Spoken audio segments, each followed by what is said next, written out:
दोस्तों, चलते हैं आज अपन हिंदी की ओर। हिंदी की कुछ क्वेश्चनों का अपन यहाँ तर्क करेंगे और देखेंगे हिंदी में जो वेरी इम्पोर्टेंट क्वेश्चन रहेंगे अपने कंपटीशन के। तो उसमें से पहला क्वेश्चन रहेगा कि मेरा परिवार किस लेखक की रचना है। मेरा परिवार किस लेखक की रचना है, तो ये है रचना। इसका जो सही आंसर होगा वो होगा महादेवी वर्मा। दूसरा क्वेश्चन है, आनंद पर आए थोड़ी देर रुका।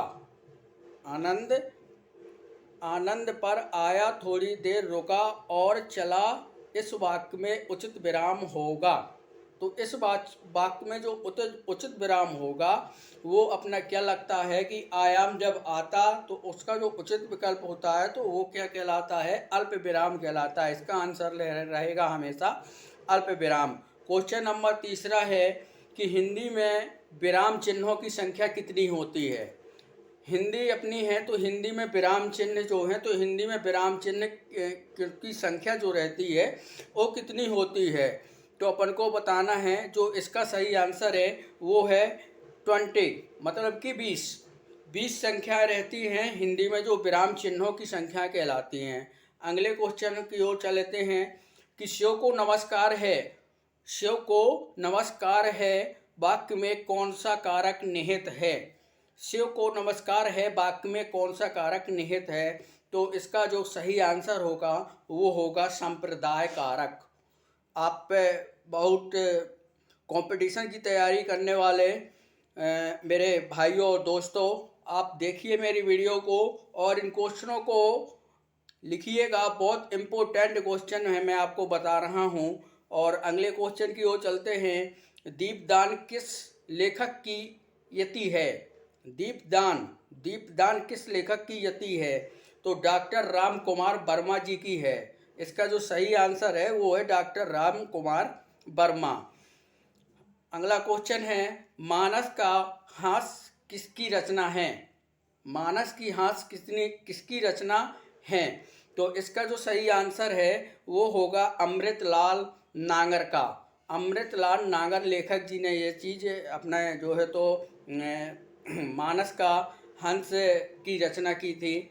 अगला क्वेश्चन है, निम्न में से अपूर्ण वर्ण कौन सा है। Very important question. निम्न में से अघोष वर्ण कौन सा है, तो अपन को इसमें 4 ऑप्शन दे देगा, सा, बा, आ, फिर सा।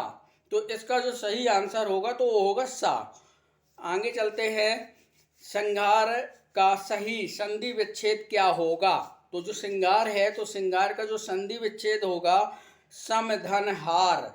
इसका जो सही आंसर होगा श्रृंगार सम धन हार। सम धन हार का ही आंसर इसका निकलेगा, ये हो जाएगा श्रृंगार का नाम। अगले क्वेश्चन की ओर चलते हैं। तिलक किस प्रकार का शब्द है।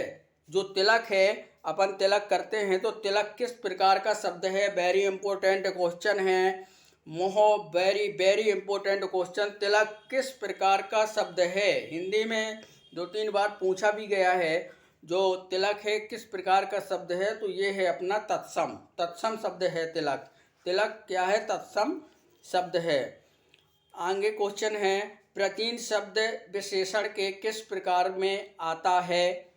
प्राचीन जो शब्द है तो विशेषण के किस प्रकार में आता है, तो ये देखना है। तो प्राचीन शब्द विशेषण के अपने आता है गुणवाचक विशेषण के अंतर्गत आता है। गुणवाचक विशेषण के अंतर्गत आता है।